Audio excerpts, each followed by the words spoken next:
কেমন আছেন সবাই? আশা করি ভালো। আমার নতুন একটা ব্লগে আপনাদেরকে স্বাগত।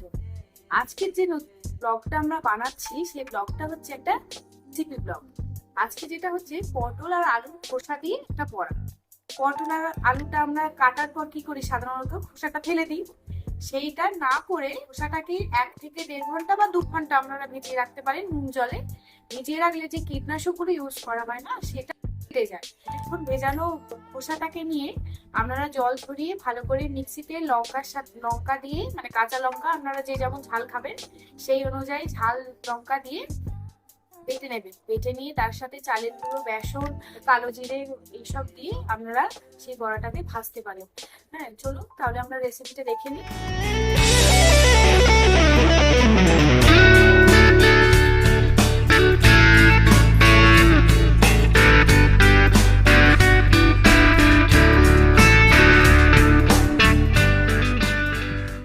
আজকে আমাদের একটা নিত্য নতুন রান্না, ঠেলা জিনিস দিয়ে বড়া। পটলের খোসা আর আলুর খোসা আমরা সাধারণত ফেলে দিই। এই যে আমার অর্ধেক কাটা হয়ে গেছে, তা আপনাদেরকে আগে দেখানো হলো না। এই যে এইটা হচ্ছে পটলের খোসা, এইটা পটলের খোসা। আর এই যে আলুর খোসা দেখতে পাচ্ছেন, আলুর খোসাগুলো ভালো করে জলে ডুবিয়ে ভালো করে পরিষ্কার করে ধুয়ে নিয়ে এটাকে বাটবো আমি এখন। এই যে দেখুন আমি এবার বাটছি। ফেলা জিনিস দিয়ে মুড়ি খাওয়ার জন্য ভালোই ঝাল ঝাল বড়া ভাজা।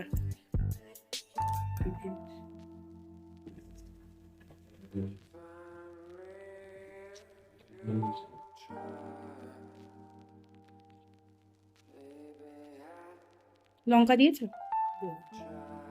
একটু লঙ্কা দিতে হবে। লঙ্কা এই 3টে লঙ্কা দিয়ে দিচ্ছি। 3টে লঙ্কা, আপনারা ঝাল যেরকম খাবেন সেরকম লঙ্কা দেবেন।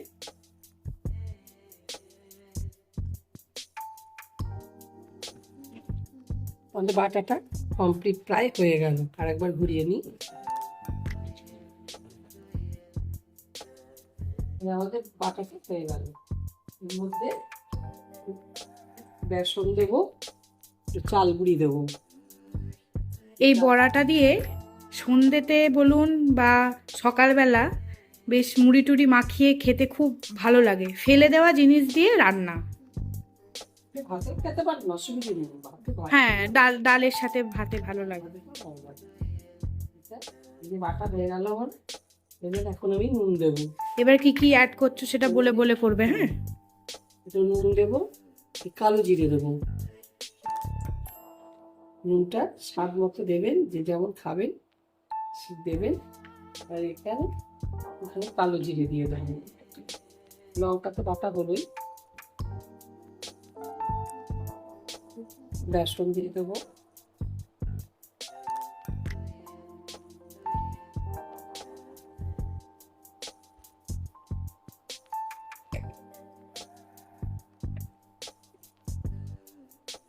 বেসন দিয়ে দেবো। চাল গুঁড়ি একটু দিয়ে আসো।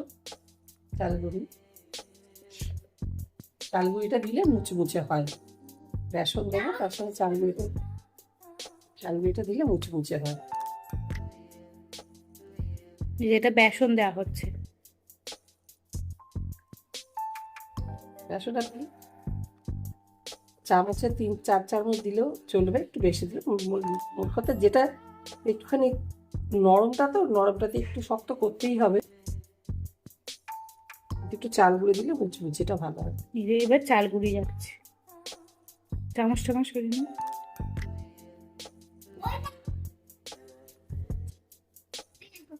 যেটা চাল গুঁড়ি,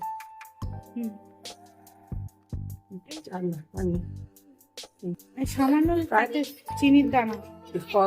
এটা প্রায় 2.5 চামচ, ছোট চামচের, মানে এই চামচের, হ্যাঁ এই চামচের ধরুন 2.5 চামচ মতো। হ্যাঁ, চাল গুঁড়ি দিয়ে দিলাম। আর একটু চিনি দিতে হবে লাস্টে, স্বাদের জন্য একটু চিনি।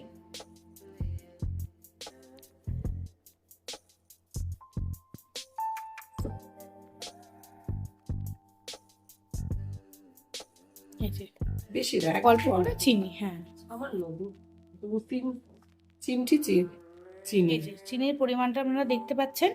এবার নিজেরা যদি ঝাল ঝাল মিষ্টি নুন সব সম পরিমাণ খান তাহলে আর একটু চিনির পরিমাণটা বাড়াবেন, নাহলে ওই ছোট চামচের হাফ চামচ দিলেই হবে, মানে চা চামচের।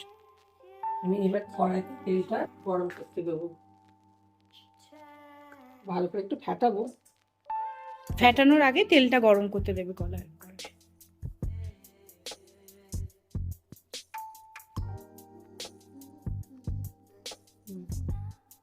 এবার আমি এটাকে ভালো করে একটু ফেটিয়ে নেবো। তেলটা গরম হতে দিয়েছে, গরম হচ্ছে, হতে হতে আমি এটা ফেটিয়ে নিচ্ছি।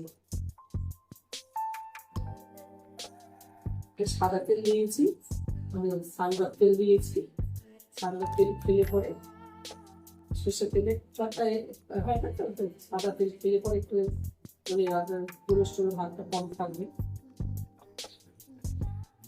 আর সব তেলেতেই কোলেস্ট্রল থাকে, তবুও সাদা এইসব রিফাইন তেলগুলো একটু কম থাকে।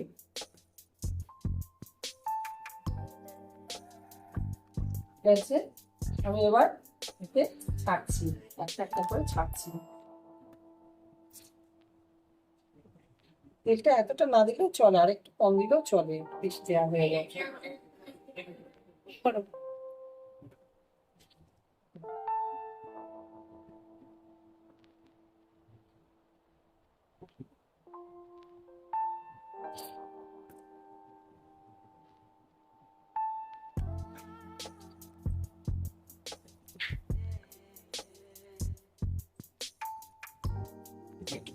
রসুনও দিতে পারেন, রসুন দিলে খুব সুন্দর খেতে হয়, কিন্তু আমি দিতে পারলাম না এই কারণে, আমার শাশুড়ি মা তো পুরি খান না, ওই জন্য আমাকে তো এইভাবেই করতে হলো।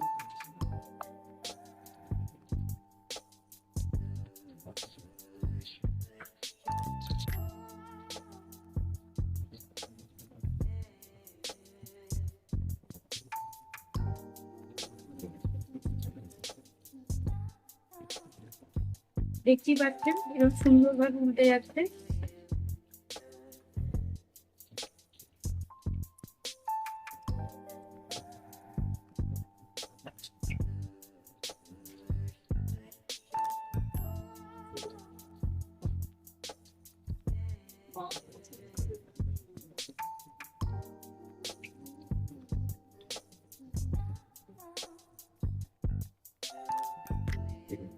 ওটা একটু সব সেদ্ধটা হবে, তারপরে ঢুকবে, এটা যে কাঁচা ভাবের গন্ধটা সেটাও থাকবে না। থাকবে না।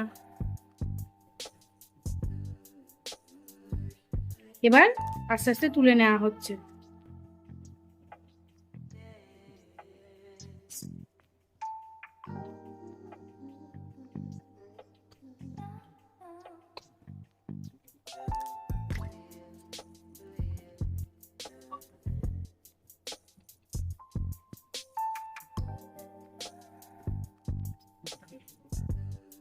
আপনারা দেখতেই পাচ্ছেন কত মানে ডিলিশিয়াস দেখতে হয়েছে, কত সুন্দর দেখতে হয়েছে। ঝাল ঝাল ফেলে দেওয়া জিনিসের এত সুন্দর বড়া যে হয়, আমাদের চ্যানেলটা না সাবস্ক্রাইব করলে আপনারা কিন্তু জানতেও পারতেন না।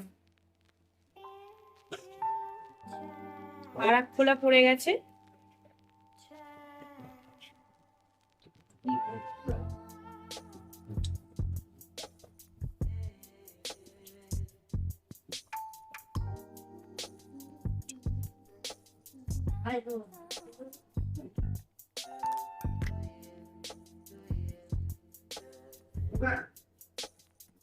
আপনারা তো দেখলেনই কিভাবে আলু আর পটলের খোসা বাটা দিয়ে একটা বড়া মতো করা হলো। তো রেসিপিটা কেমন লাগলো বাড়িতে করে আমাকে জানাবেন।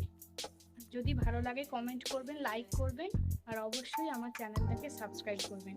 নমস্কার আর টাটা জানিয়ে ব্লগটা শেষ করছি।